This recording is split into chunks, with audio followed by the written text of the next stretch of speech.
The paper always contained a brief notice that the band of meddlesome Englishmen were at work, and it was always signed with a device drawn in red, a little star-shaped flower, which we in England call the Scarlet Pimpernel.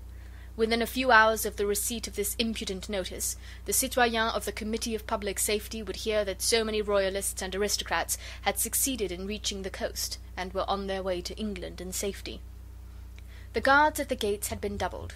The sergeants in command had been threatened with death, whilst liberal rewards were offered for the capture of these daring and impudent Englishmen. There was a sum of 5,000 francs promised to the man who laid hands on the mysterious and elusive Scarlet Pimpernel. Everyone felt that Bibot would be that man, and Bibot allowed that belief to take firm root in everybody's mind. And so, day after day, people came to watch him at the west gate, so as to be present when he laid hands on any fugitive aristo who perhaps might be accompanied by that mysterious Englishman. "Bah!" he said to his trusted corporal. "Citoyen Grospierre was a fool. Had it been me now at that north gate last week..." Citoyen Bibot spat on the ground to express his contempt for his comrade's stupidity. "How did it happen, citoyen?" asked the corporal. "Grospierre was at the gate, keeping good watch," began Bibot, pompously, as the crowd closed in round him, listening eagerly to his narrative. "We've all heard of this meddlesome Englishman, this accursed Scarlet Pimpernel. He won't get through my gate, morbleu, unless he be the devil himself. But Grospierre was a fool. The market carts were going through the gates. There was one laden with casks and driven by an old man with a boy beside him. Grospierre was a bit drunk, but he thought himself very clever. He looked into the casks, most of them at least, and saw they were empty, and let the cart go through." A murmur of wrath and contempt went round the group of ill-clad wretches who crowded round Citoyen Bibot. "Half an hour later," continued the sergeant, "up comes a captain of the guard with a squad of some dozen soldiers with him. 'Has a car gone through?' he asks of Grospierre breathlessly. 'Yes,' says Grospierre, 'not half an hour ago.' 'And you have let them escape!' shouts the captain furiously. 'You'll go to the guillotine for this, citoyen sergeant! That cart held the concealed ci-devant Duc de Chaly and all his family.' 'What?' thunders Grospierre, aghast. 'Aye, and the driver was none other than that cursed Englishman, the Scarlet Pimpernel.' A howl of execration greeted this tale.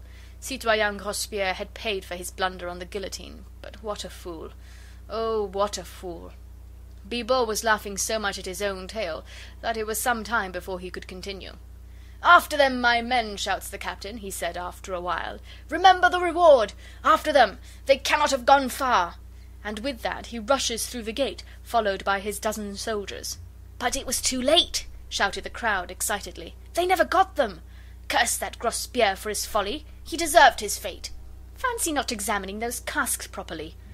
But these sallies seemed to amuse Citoyen Bibot exceedingly. He laughed until his sides ached and the tears streamed down his cheeks. 'Nay, nay,' he said at last, 'those aristos weren't in the cart.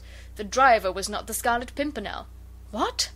'No, the captain of the guard was that damned Englishman in disguise, and every one of his soldiers aristos.' The crowd this time said nothing. The story certainly savoured of the supernatural, and though the Republic had abolished God, it had not quite succeeded in killing the fear of the supernatural in the hearts of the people. Truly that Englishman must be the devil himself. The sun was sinking low down in the west. Bibot prepared himself to close the gates. 'En avant the carts!' he said. Some dozen covered carts were drawn up in a row, ready to leave town, in order to fetch the produce from the country close by for market the next morning. They were mostly well known to Bibot, as they went through his gate twice every day on their way to and from the town. He spoke to one or two of their drivers, mostly women, and was at great pains to examine the inside of the carts. 'You never know,' he would say, 'and I'm not going to be caught like that fool Grospierre.' The women who drove the carts usually spent their day on the Place de la Grève, beneath the platform of the guillotine, knitting and gossiping whilst they watched the rows of tumbrils arriving with the victims the Reign of Terror claimed every day. It was great fun to see the aristos arriving for the reception of Madame la Guillotine, and those places close by the platform were very much sought after. Bibot during the day had been on duty on the Place. He recognized most of the old hats, tricoteuses as they were called, who sat there and knitted, whilst head after head fell beneath the knife, and they themselves got quite bespattered with the blood of those cursed aristos. "Eh, la mère," said Bibot to one of those horrible hags, "what have you got there?" He had seen her earlier in the day, with her knitting and the whip of her cart close beside her. Now she had fastened a row of curly locks to the whip handle, all colours, from gold to silver, fair to dark, and she stroked them with her huge bony fingers as she laughed at Bibot. "I made friends with Madame Guillotine's lover," she said with a coarse laugh. "He cut these off for me from their heads as they rolled down.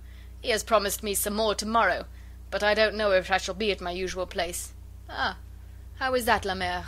asked Bibot, who, hardened soldier that he was, could not help shuddering at the awful loathsomeness of this semblance of a woman, with her ghastly trophy on the handle of her whip. "My grandson has got the smallpox," she said with a jerk of her thumb towards the inside of her cart. "Some say it's the plague. If it is, I shan't be allowed to come into Paris tomorrow." At the first mention of the word smallpox, Bibot had stepped hastily backwards, and when the old hag spoke of the plague, he retreated from her as fast as he could. "Curse you," he muttered, whilst the whole crowd hastily avoided the cart, leaving it standing all alone in the midst of the place. The old hag laughed. "Curse you, citoyen, for being a coward," she said. "Bah! What a man to be afraid of sickness! Morbleu, the plague!" Everyone was awestruck and silent, filled with horror for the loathsome malady, the one thing which still had the power to arouse terror and disgust in these savage, brutalized creatures. "Get out with you and with your plague-stricken brood!" shouted Bibot hoarsely. And with another rough laugh and coarse jest, the old hag whipped up her lean nag and drove her cart out of the gate. This incident had spoiled the afternoon. The people were terrified of these two horrible curses, the two maladies which nothing could cure, and which were the precursors of an awful and lonely death.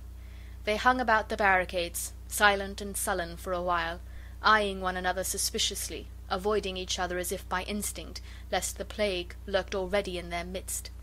Presently, as in the case of Grospierre, a captain of the guard appeared suddenly. But he was known to Bibot, and there was no fear of his turning out to be a sly Englishman in disguise. "A cart!" he shouted breathlessly, even before he had reached the gates. "What cart?" asked Bibot roughly. "Driven by an old hag, a covered cart." "There were a dozen. An old hag who said her son had the plague?" "Yes." "You have not let them go?" "Morbleu!" said Bibot, whose purple cheeks had suddenly become white with fear.